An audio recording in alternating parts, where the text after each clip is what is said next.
One thing that really annoys me is waking up with my fitted sheet all over the place. I've tried sheet locks, sheet straps, and bed scrunchies. Each has its pros and cons, and the biggest con is having to lift up that heavy mattress. Times have changed, there's probably something better out there.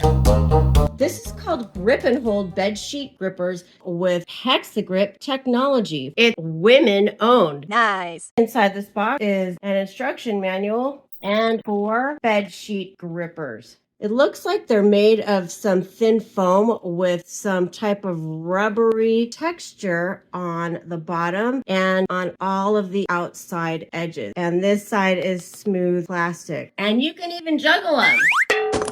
Oh, I can't. Watch how easy it is to install them. Make sure this is on the outer corner of your mattress. This will go under your mattress. And it doesn't even have to fit perfectly. It'll still work. You can also use it with mattress pads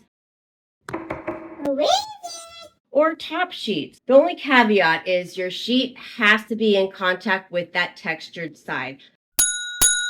Otherwise, it may not hold. And now it's ready to sleep on, or maybe not sleep on. The next day. I can toss and turn all night, and it still stays pretty straight on the bed. These grip and hold are genius. I wish I'd have tried them sooner. Do you struggle with your fitted sheet? What methods have you tried? Leave me a comment and let me know. And as always, thank you so much for watching.